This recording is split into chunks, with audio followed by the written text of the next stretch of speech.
کہ وصیۃً لازواجہم متاعًا الی الحول غیر اخراج، تو 1 سال کے لیے اپنی بیوی کے لیے وہ وصیت کر جائے کہ اس کو مال و متاع دیا جائے اور گھر سے نہ نکالا جائے۔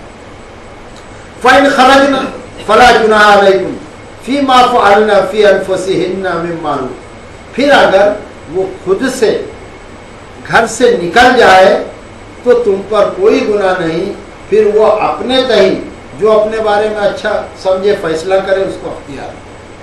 اگر اس پیریڈ میں وصیت کیا ہے مرد نے مگر وہ نکلنا چاہے، اپنے سے نکلنا چاہے، فَإِنْ خَرَجْنَا، پھر اگر وہ نکلنا چاہے، خارج ہونا چاہے، اپنے گھر سے نکلنا چاہے، فَلَا جُنَاحَ عَلَيْكُمْ، تو اب تم پر کوئی ذمہ داری نہیں۔ اور عورت کو یہ اختیار حاصل ہے کہ فِيمَا فَعَلْنَ فِي أَنفُسِهِنَّ مِن مَّعْرُوفٍ، کہ وہ جو دستور ہے اس کے مطابق معروف طریقے سے وہ اپنے لیے جو چاہے وہ کر سکتی ہے، اس پر کسی کی کیا اجارہ داری ہے؟ تو دوسری شادی نہیں کرنا، تیرے کو بیوہ بن کے ہی رہنا پڑے گا، یہ دوسری قوموں کے یہاں کا، اسلام نے تو اس کو توڑ دیا، یہ رسمیں توڑ دیا۔ عورت کو کہا کہ اس کو اس کا حق ہے، اللہ نے اس کو پیدا کیا ہے اور وہ اللہ کی مخلوق ہے اور وہ بھی آزاد ہے، جس طرح سے تم آزاد ہو، تو وہ اپنے حق میں معروف طریقے سے اسلامی طریقے سے جو کرنا چاہے اس کو اختیار ہے، وہ گھر سے نکل سکتی ہے۔ واللہ عزیز الحکیم، اور اللہ تبارک تعالیٰ زبردست ہے، تم زبردست نہیں ہو، اللہ حکیم ہے، تم حکیم نہیں ہو۔ اللہ تبارک تعالیٰ جانتا ہے، حکمت میں اس کے فیصلے ہیں، اللہ تبارک تعالیٰ سب پر غالب ہے، اللہ تبارک تعالیٰ کو سب اختیار ہے۔ اے انسان، تو بے اختیار چیز ہے، تو اپنا اختیار، تو اپنی دادا گیری، تو اپنی دھوس مت جما، تو غالب نہیں ہے، تو قدرت والا نہیں ہے، تو زبردست نہیں ہے، زبردست اللہ ہے جس نے یہ قاعدہ بنایا ہے، اور اللہ حکیم ہے، اللہ جانتا ہے کہ کس کے ساتھ کیا سلوک کیا جائے۔ تو کیا جانتا ہے اے مفاد پرست انسان؟ تو اپنی ٹھوکروں میں عورت کو رکھنا چاہتا ہے، اور اللہ کی وہ بندی ہے، اللہ نے اس کو اختیار دیا ہے کہ وہ اپنے حق میں جو چاہے وہ کرے معروف طریقے سے۔ یہ ہے اسلام۔ آخری آیت اس درس کی، اللہ تعالیٰ ارشاد فرماتا ہے وَلِلْمُطَلَّقَاتِ مَتَاعٌ بِالْمَعْرُوفِ، اور جن کو طلاق دیا جا چکا ہے، وَلِلْمُطَلَّقَاتِ، طلاق شدہ عورتیں، مَتَاعٌ بِالْمَعْرُوفِ، ان کو بھی کچھ نہ کچھ دے کر رخصت کرو۔ ٹھیک ہے، آپ نے طلاق دے دیا، اب وہی بات ہے کہ تم فضل کو مت بھولو، احسان کو مت بھولو، جا بھائی تیرا ہمارا جب تک تھا نبھا، یہ اور کچھ پکڑ 1,50,000 اور وہ عورت بجائے بددعا دینے کے خوشی سے دعا دے کر جائے گی، کوئی ٹینشن پیدا نہیں ہوگا، دنیا سے لے کے تمہاری آخرت بن جائے گی۔ یہ مال ذرا سا تم نے بڑھا کر دے دیا عورت کو، تو پھر یہ مال تم کو جنت میں لے جائے گا انشاءاللہ۔ اور اس کے ساتھ تناخولی نہیں کی، معروف طریقے سے اسلامی طریقے کے ساتھ پیش آئے، اور اللہ نے فرمایا وَلِلْمُطَلَّقَاتِ مَتَاعٌ بِالْمَعْرُوفِ، اور طلاق شدہ عورتوں کو کچھ نہ کچھ دے کر معروف طریقے سے رخصت کر دو، حقاً علی المتقین۔ اب یہ حق ہے، یہ سچ ہے، یہ لازم ہے، کس پر؟ پرہیزگاروں پر۔ ارے بے ایمان آدمی جو پرہیزگار نہیں ہے اس کی کیا سمجھ میں آئے گا؟ اگر تم پرہیزگار ہو، تم نمازی ہو، نماز پڑھتے ہو، روزہ رکھتے ہو، اللہ کے فرامین کو مانتے ہو، اللہ کے حکم کو مانتے ہو، تو پرہیزگار ہو گئے۔ تو جب پرہیزگار ہو تو اللہ نے یہ فرمایا کہ دیو اور ان کو رخصت کر دو معروف طریقے سے۔ کذالک یبین اللہ لکم آیاتہ لعلکم تعقلون، کذالک اسی طرح، یبین اللہ، اللہ تبارک تعالیٰ بیان فرماتا ہے، لکم تمہارے واسطے، آیاتی ہی اپنے احکامات، اپنی نشانیاں، اپنی آیتیں، اللہ تبارک تعالیٰ اسی طرح سے تمہارے واسطے اپنے احکامات بیان فرماتا ہے، لعلکم تعقلون، امید ہے کہ تم سوچ سمجھ کر کام لوگے، سمجھ بوجھ سے کام لوگے، عقل سے کام لوگے۔ کیا کس لیے یہ اللہ نے بیان فرمایا؟ تمام جو باتیں مسائل آپ کے سامنے اس رکوع میں رکھے گئے، آخری آیت میں اللہ تعالیٰ نے فرمایا